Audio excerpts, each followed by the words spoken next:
स्वागत है दोस्तों। आज के मुख्य समाचार में आज देश और दुनिया से कई अहम और बड़ी खबर आ रही है। बात करेंगे हर खबर पर विस्तार से। महाराष्ट्र में फिर हो गया खेला, एकनाथ शिंदे ने बढ़ाई देवेंद्र फडणवीस की चिंता, बताएंगे विस्तार से। इलाहाबाद हाई कोर्ट के जज शेखर यादव के खिलाफ महाभियोग की तैयारी, वीएचपी के कार्यक्रम में यूसीसी पर टिप्पणी पड़ी भारी। एक और बड़ी अपडेट, दिल्ली चुनाव में बड़ा उलटफेर, कांग्रेस आपके बीच गठबंधन हुआ फाइनल। इसी के साथ अगली बड़ी खबर में आपको बताएंगे, मुसलमानों पर नीति साफ करे वरना। आजम खान ने इंडिया ब्लॉक के नेताओं को घेरा, जेल से लिखा लेटर। एक और बड़ी अपडेट, सभापति धनखड़ के खिलाफ इंडिया ब्लॉक का विश्वास प्रस्ताव, बीजेडी के 7 सांसद किसके साथ। एक और बड़ी अपडेट, किसानों का 14 दिसंबर से फिर से दिल्ली कूच का ऐलान, पढ़ोर बोले हम पीछे हटने वाले नहीं है। इसी के साथ अगली बड़ी खबर में आपको बताएंगे, बीजेपी के सर्वे में किन सीटों पर आगे आप, 40 सीटों पर सीधी लड़ाई का अनुमान। तो चलिए देख लेते हैं आज की पहली बड़ी खबर। महाराष्ट्र में फिर हो गया खेला, एकनाथ शिंदे ने बढ़ाई देवेंद्र फडणवीस की चिंता। दरअसल दोस्तों, महाराष्ट्र में एक बार फिर खेला हो गया है। क्या एकनाथ शिंदे फिर से देवेंद्र फडणवीस की चिंता बढ़ा सकते हैं? बता दें, देवेंद्र फडणवीस के मुख्यमंत्री पद पर शपथ लेने के बाद भी शिवसेना चीफ एकनाथ शिंदे के तेवर शायद नरम नहीं पड़े हैं। प्रदेश की सियासत में फिर एक बड़ा तूफान आने के संकेत मिल रहे हैं। दोस्तों, दरअसल देवेंद्र फडणवीस के शपथ लिए 100 घंटे से ज्यादा का वक्त हो गया है, लेकिन सबसे बड़ी बात यह है कि अब तक प्रदेश में गृह मंत्री पद का ऐलान नहीं किया गया है। इसको लेकर महायुति में क्या फिर से टेंशन बढ़ गई है?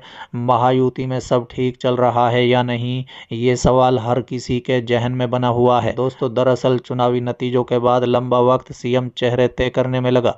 आखिरकार सीएम चेहरे पर मुहर लगी तो अब बाकी मंत्रालयों पर सबकी नजरें टिकी हुई है। गृह मंत्रालय को लेकर भी सुर्खियों का बाजार गर्म है। एकनाथ शिंदे ने चुनावी नतीजों के बाद से ही महायुति में चिंता बढ़ा रखी है। अपनी मांगों को लेकर उन्होंने ऐसे कई दाव चले हैं कि कोई भी निर्णय आसानी से नहीं लिया जा रहा है। दोस्तों, दरअसल एकनाथ शिंदे ने डिप्टी सीएम के साथ गृह मंत्रालय भी शिवसेना को देने की मांग रख दी। शायद यही वजह है कि सीएम शपथ ग्रहण समारोह तक कुछ मिनटों पहले तक भी ये साफ नहीं हो पा रहा था कि आखिर एकनाथ डिप्टी सीएम की शपथ लेंगे या नहीं। सूत्रों की माने तो देवेंद्र फडणवीस पहले ही मन बना चुके हैं कि गृह मंत्रालय एनसीपी को देंगे, क्योंकि बीजेपी ये वादा उनसे पहले ही कर चुकी है। इसके मुताबिक वित्त प्लानिंग अजित पवार की टीम के पास होगी, लेकिन एकनाथ शिंदे अड़े हैं उनके नेता को ही गृह मंत्रालय दिया जाए।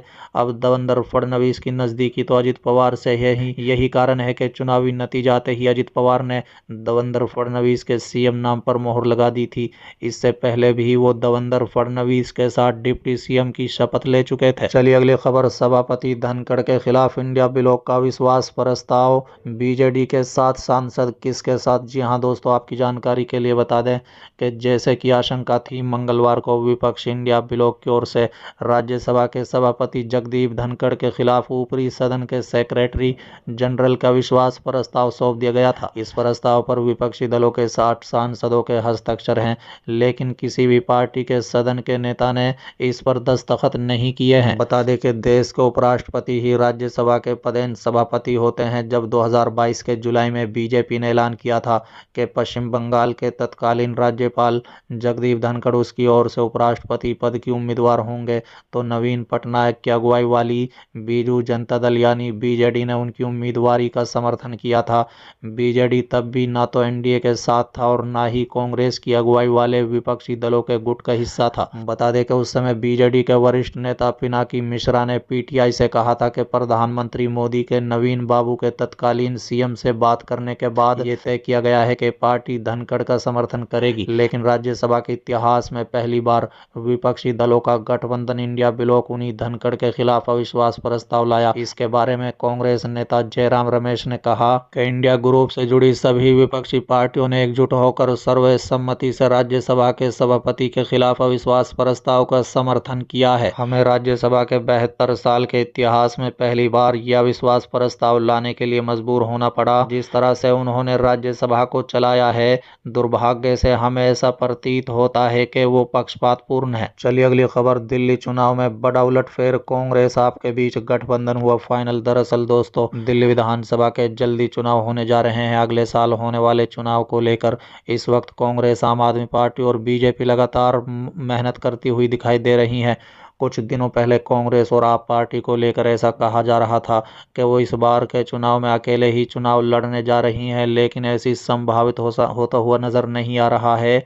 पार्टी के कई सारे नेता भी इस चीज को लेकर बयान दे चुके थे, वो अब गठबंधन का हिस्सा नहीं बन पाएंगे।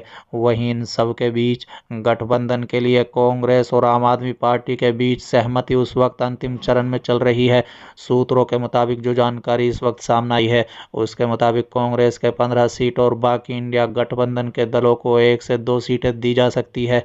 इसके अलावा बाकी सीटों पर आम आदमी पार्टी चुनाव लड़ने वाली है। चलिए अगली खबर, किसानों का 14 दिसंबर को फिर से दिल्ली कूच का ऐलान, पंढोर बोले हम पीछे हटने वाले नहीं। दरअसल दोस्तों, पंजाब के किसान नेता सरवण सिंह पंढोर ने मंगलवार को कहा कि प्रदर्शनकारी किसान 14 दिसंबर को दिल्ली के लिए अपना पैदल मार्च फिर से शुरू करेंगे, क्योंकि वार्ता के लिए सरकार की ओर से अभी तक कोई संदेश नहीं मिला है। संयुक्त किसान मोर्चा और किसान मजदूर मोर्चा की मंगलवार को हुई बैठक में मार्च के संबंध में निर्णय लिया गया। पंढोर ने प्रदर्शन स्थल शंभू सीमा पर संवाददाताओं से कहा है कि हम नहीं चाहते थे कि किसानों पर यह आरोप लगाया जाए कि वो वार्ता करके कोई रास्ता नहीं निकालना चाहते। हमने समय दिया, लेकिन सरकार यानी केंद्र की ओर से वार्ता के लिए कोई संदेश नहीं आया है। उन्होंने कहा है कि अब दोनों संगठनों ने निर्णय लिया है कि 101 किसानों का हमारा अगला जत्था 14 दिसंबर को दिल्ली शंभू सीमा के लिए कूच करेगा। बता दें कि पंढोर ने सोमवार को आरोप लगाया था कि केंद्र सरकार पर किसानों के राष्ट्र राजधानी तक मार्च निकालने के तरीके को लेकर असमंजस में है। उन्होंने ये भी कहा था कि मंगलवार की बैठक में अगले कदम को लेकर निर्णय लिया जाएगा।